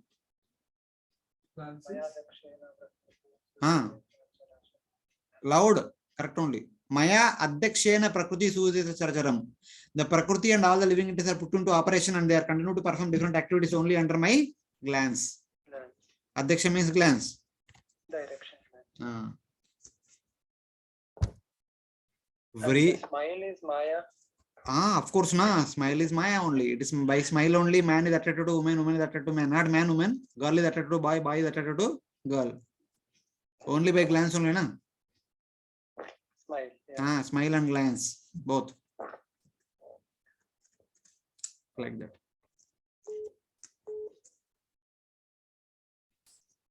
Few minutes, then you can take. Vridotarauštrodara eva lobho dharmastato dharmapatosya prishtam kastasya medram vrushanau cha mitrau kukshi samudra girayosti sanga. Shyness is his upper lip. Greed is his lower lip. Dharma is his chest, and the path of adharma is his back. Brahma is his penis. Mitra and Varuna are his testicles. The ocean of his abdomen and the mountains are his bones. Yeah. Shyness is the upper lip. The upper lip indicates the shyness. The lower lip indicates greed. I don't know the exact details, but it is said like that. They should have some connection to those things. Doctors might say, who have done some research on this, the movement of the upper lip and lower lip. Dharma is the chest and the path of adharma is the back. The chest of the Virat Purusha is considered to be Dharma, because Dharma also appears on the chest of the Lord and Adharma appears on the back of the Lord. That's why he is representing back. Basically, the front portion of the Lord is Dharma. Looking towards the Lord is Dharma. Looking backward of the back side of the Lord is Adharma. Standing in front of the Lord is Dharma. Standing behind the Lord is Adharma. That's all. Brahma is his penis, because Brahma is responsible for creation. That's why he is representing penis, the function of the genital. Mitra and Varuna are his testicles. The ocean are his abdomen. The oceans are very wide, so like abdomen. And the mountains are his bones. Mountains are very strong, like the bones. Dharma is the right side of his chest, because it is said that Dharma stana dakshinata. Dharma came from the right side of the chest. Ka means Brahma. Medru means penis. Mitra refers to Mitra and Varuna. Vrishnav means the testicles. Qualities like shyness, greed, etc., the ocean and mountain also form various limbs of the Virata Purusha's body. Nadyosya nadyo tat tanoruhani mahiruha vishwatanornupenda ananta virya swasitam maha matarishva gatirvaya karma guna pravaha. O best of kings, the rivers are veins of the universal form. The trees are his body hairs. The wind with the prowess of Ananta Sesha is his breathing. The movement of time is his walking. The movement of the living beings, birth after birth, is his play. Yeah. The rivers are the veins, just like the ocean is said to be the abdomen. And there are two parts in the abdomen. One is Antara, other one is Nade. Nadi is veins. Antara is, what is Antara? Nine. See, the digestive portion is there, na?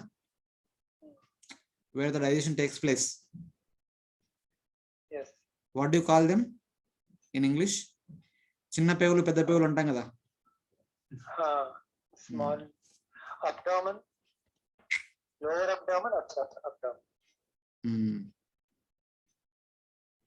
Lower abdomen is the place where it is bit lower. Upper abdomen is near to the stomach. So whatever. So the path of digestion, where the food gets digested, flowing through the abdomen, that is compared to the ocean. And the paths of the blood, the veins, is compared to the rivers. Okay. The trees are his body hairs. The trees which are coming out of the surface of the earth, they are like the bodily hairs of the which are coming from the surface of the skin. The wind with the prowess of Ananta Shesha is his breathing. The breathing is directly connected to the wind only. Na? If there is no wind, we can't breathe. The breathing, but our breathing also force upward and goes inside very forcefully. Like the wind also goes upward, front and back forcefully. So in that way. The movement of time is his walking. So Lord's walking is the movement of time. वही है ना चरंती चल रहे मतलब time चल रहा है समय चल रहा है. The movement of the living beings, birth after birth, is his play. So what's happening in the world is like the play of the Supreme Lord. Krida, Bhagavad Krida is the samsara. Ananta refers to Shesha. The wind that has the power of Shesha is the breathing. The movement of time is his walking. The samsara of the living beings is his play. The rivers, trees, wind, time, etc. also form various limbs of the body of the universal form. The province of Anantasesha is his breathing. Is it to do with because Anantasesha destroys everything? And when the breathing of the inhalation of Lord Vishnu takes place. So not like that, not like that. If cosmology presentation, if you have heard, you know that. Anantasesha holding the Bhumandala on his hoods. As long as Bhumandala held on his hoods only, the Bhumandala can stay at its position. Otherwise, Bhumandala falls into Garbhodaka ocean. If Anantasesha does not hold the Bhumandala, there will be Pralaya. Pralaya means death. And as long as we breathe, we remain alive. If we stop breathing, we are dead. We say na when somebody died, pran chala gaya, unka pran chala gaya. Hindi, in Telugu, pranam poyindi.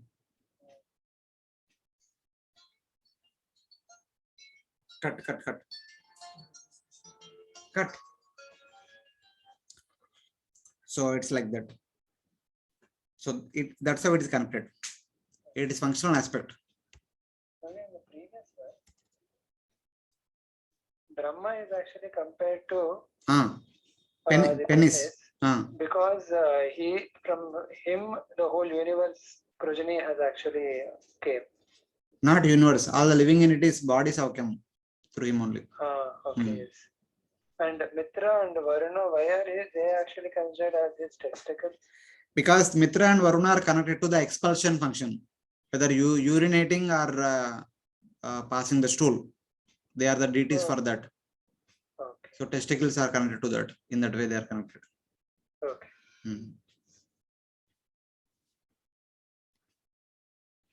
Ishasya keshan viduram bhuvahan vasastu sandhyayam kuruvarya bhumna avyaktamahur hridayam manascha chandrama sarva vikara kosha. O best of the Kurus, the clouds are his hairs, twilight is his clothing, Avyakta Prakriti is his intelligence, the moon is his mind, the shelter of all change. The clouds are his hair. The plants are bodily hair. And the clouds are the hair and the head. Because clouds are above our head, na? That's why there is a comparison. And the clouds are in what color? Black color. Clouds are in black color or not? कभी देखा नहीं क्या? बारिश में रहता है. हाँ, then बारिश में ही क्लाउड का इंपॉर्टेंस है ना. बाकी टाइम में क्लाउड को कौन देखता है? बारिश में देखते हैं ना क्लाउड्स. आज क्लाउड आ रहे हैं, आज बारिश होने वाला है. मतलब अंदर को कपड़ा अंदर निकालो, कपड़ा निकालो, ये दाना निकालो, ये निकालो, वो निकालो. बारिश हो रहा है गुरुजी. हाँ? Original colour Black only. It's like that. Twilight is his clothing, because evening time that the entire sunset and sunrise looks very beautiful. And what is the color of the twilight sun? What is the color of the twilight sun? Sunrise and sunset sun. Yellow. Like of Chaitanya Mahaprabhu. Red color, nahi to saffron color or crimson color. That will be the clothing of the Lord. Lord's clothing will be like that only, na? Saffron color, pitambar. Simple. Avyakta Prakriti is intelligence. Avyakta Mahur Hridayam. The Lord's heart is Prakriti, the Pradhana. The moon is his mind, because the mind is the present deity of, the moon is the present deity of mind. That's why moon is his mind. And the shelter of all change. Sarva Vikara Kosha. It is mind only which proposes and disposes different thoughts. Sarva Vikaras will take place in the mind only. So he is the Lord of all the Vikaras in that sense.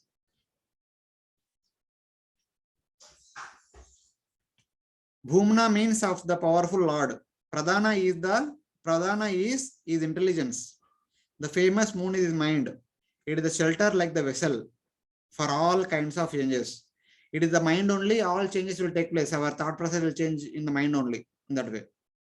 The clouds, twilight, Pradhana, moon also form various limbs of the Virata Purusha's body. Vijnana Shaktim Mahima Mananti Sarvat Manonanta Karanam Giritram Ashwavatari Ustra Gajamukani Sarve Mruga Pashava Shroni Deshe. They say that Mahatattva is his chitta, Rudra is his false ego, horses, mules, camels, and elephants are his nails, all animals are his hips. Yeah. Mahatattva, Mahim stands for Mahatattva, is chitta, Vijnana Shakti is chitta. Out of 24 elements, we have Manbuddhi, Ahankara, Chetana.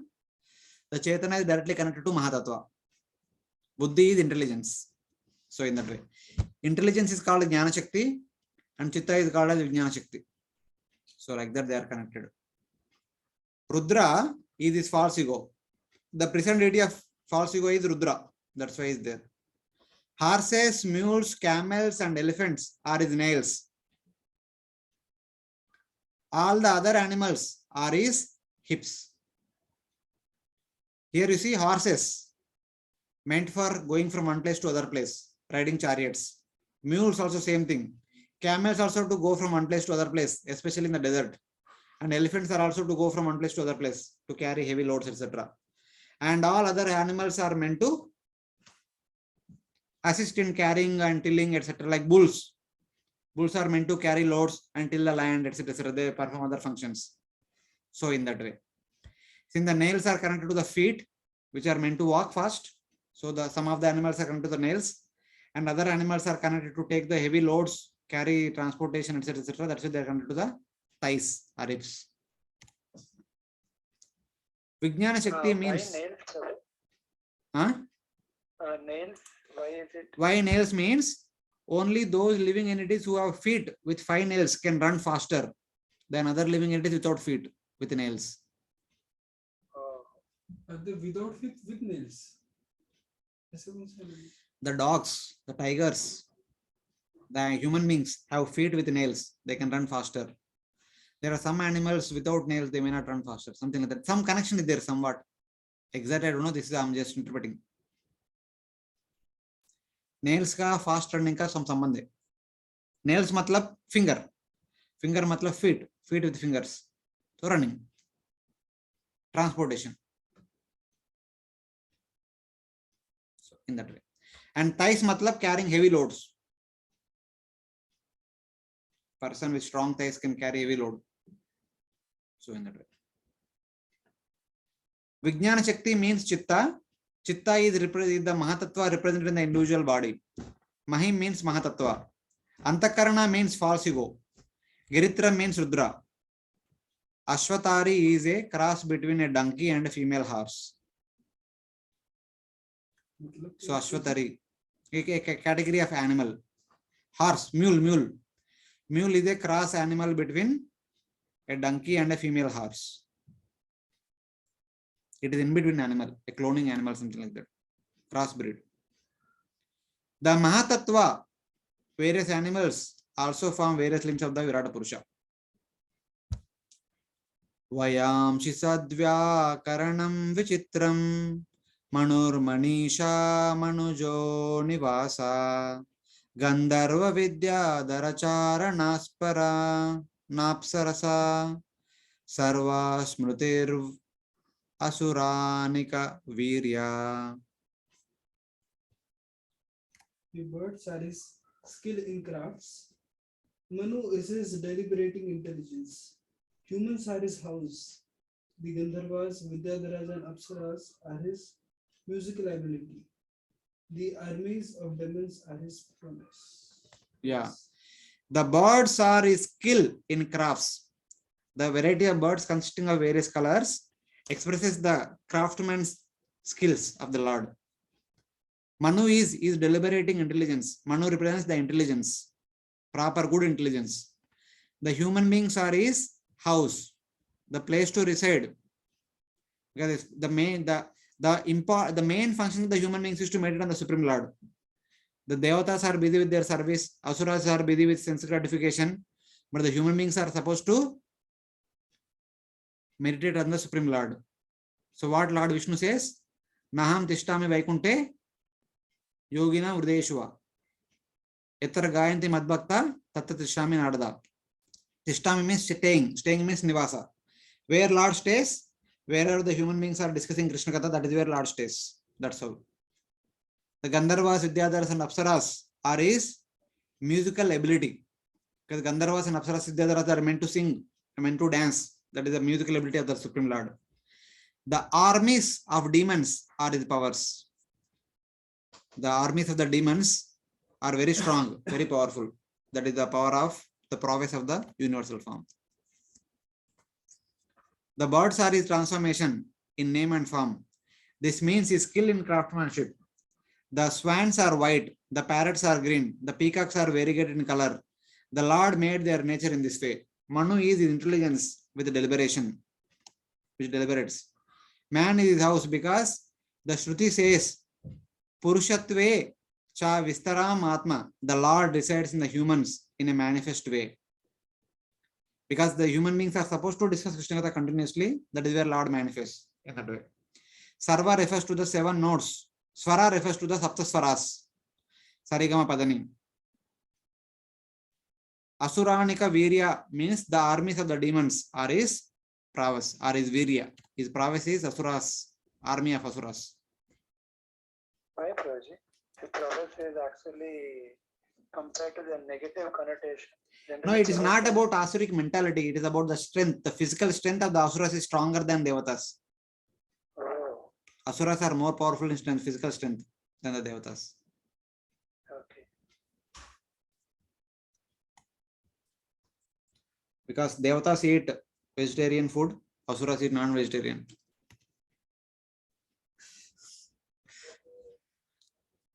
Brahmanam Kshatrabhujo Mahantma Vidurur Angri Stira Krishna Varna Nana Bidabhija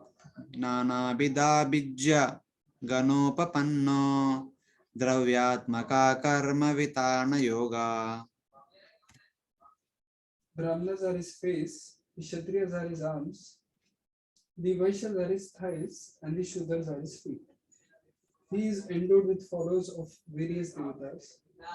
The methods of sacrifice with ingredients along with groups of the devatas with many names are his duty. Yeah. Brahmanas represent the face of the Lord because Brahmanas are supposed to instruct, speak, that's why face. Kshatriyas are supposed to protect, that's why arms. Vaishyas are supposed to maintain by providing food and protecting cows, etc. That's why thighs. And Shudras are supposed to provide service, that's why they are feet.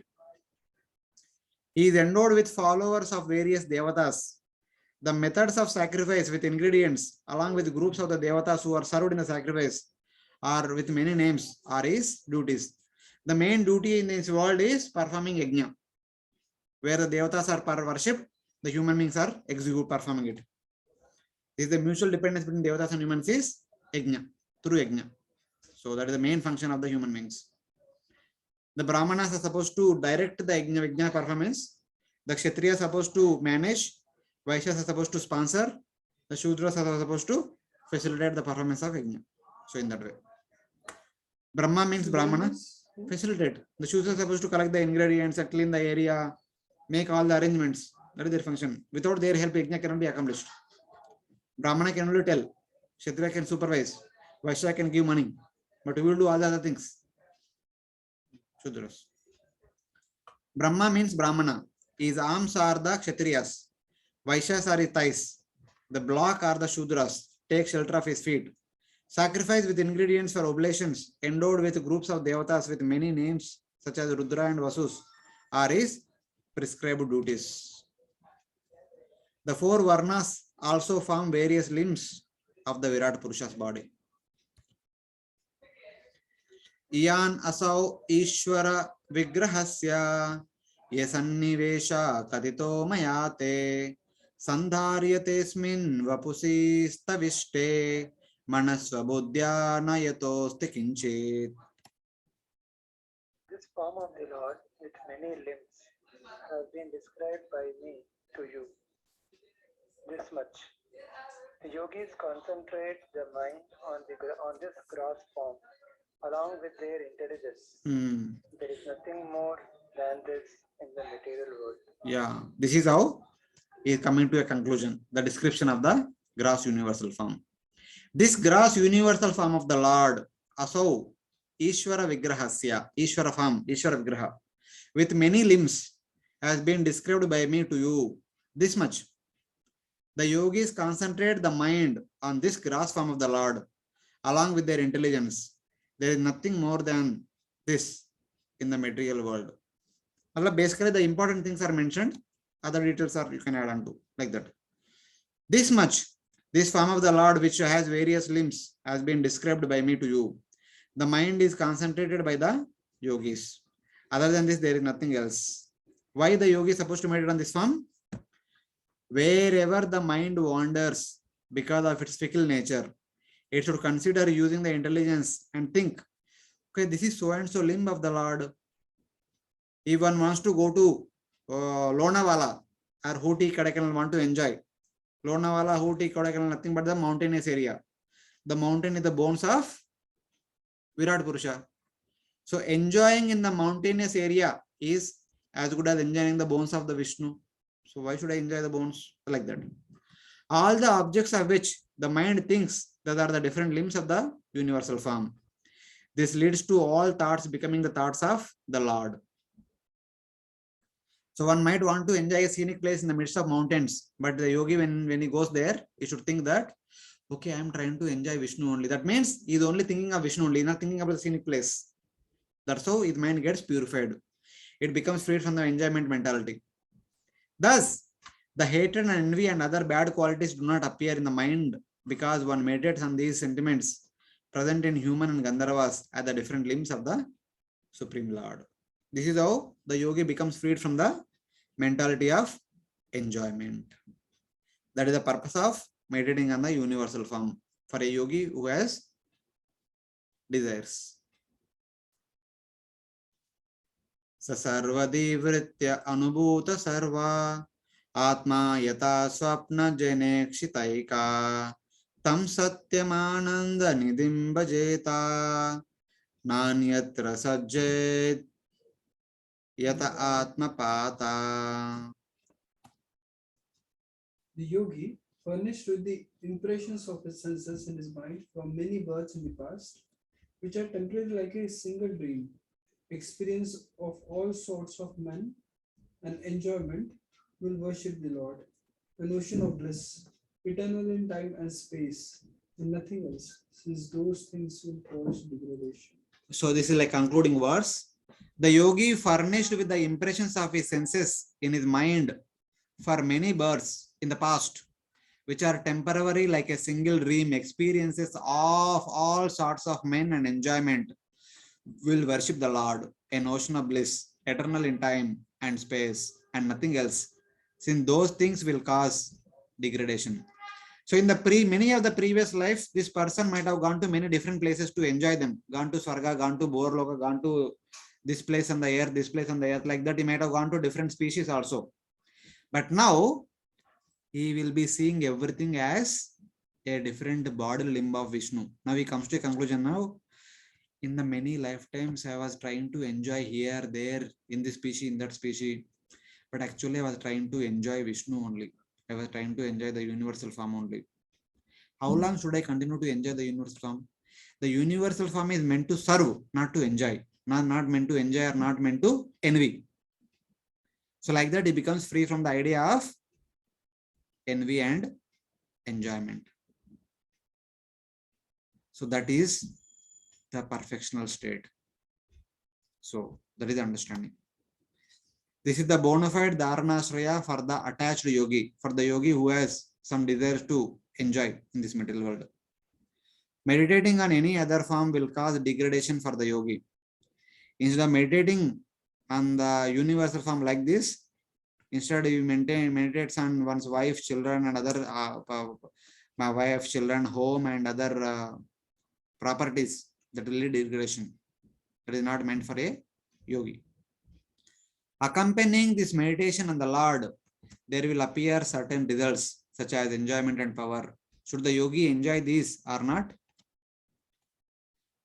If he enjoys, then that indicates a lax yogi. Even having understanding that the Kodaikanal, Lonavala, the bones of Lord Vishnu, still he continues to enjoy, that means he has not gained the proper discrimination, proper understanding. That kind of yogi is called as a lax yogi. It is said, when the yogi's heart is no longer attracted to the abundant enjoyment available only through yoga, he can attain final liberation, where death can show no pride. That means when the yogi's heart is not at all attracted to the abundant enjoyment that is available within the universe, then with the thorough detachment, one can practice Ashtanga Yoga and eventually attain liberation. So where death does not show any pride on him. If he does not enjoy these things, it is still difficult to reject those enjoyments which arrive. By discrimination alone, all becomes easy. Basically, the understanding is that the yogi meditates on all these different objects with the mentality to enjoy. But when he sees those objects, he understands that, okay, this object is so and so body limb of the Lord. So it is not a good idea to have that desire to enjoy them. So he gives up the desire only. Then he becomes free from all the material desires. So that is understanding. The method of discrimination is then shown. The yogi is filled with old impressions from his senses in his mind, lasting from thousands of births in the past, concerning the enjoyment and powers of a lord of devatas and humans. So through many lifetimes, one has already developed desires to enjoy sarga, enjoy bhurloka, enjoy bhuloka, etc., etc. But now with the necessary knowledge, he understands that, okay, bhuloka is the hips of the Lord, bhurloka is the abdomen of the Lord, sargaloka is the chest of the Lord. Enjoying in sarga means enjoying the chest of the Lord. That is not good. Let me not enjoy. Instead, let me serve the Supreme Lord. With that, he gives up the desire to enjoy only. Then he becomes freed from the repeated cycle of birth and death. So like that. What is the use of experiencing those things again? They have no permanence. An example is given. They are just like creations of various people, soldiers, friends, and ministers, with all sorts of enjoyments experienced by the jiva in dream. Going to all these places is like getting a dream. In dream also we may kind of enjoy, but that is actually not the real enjoyment. So like that, this yogi also going to different places and thinking about them is like dream enjoyment. He really does not enjoy, because having gone there, having seen them, he understands that these places are connected to the different body limbs of the Supreme Lord.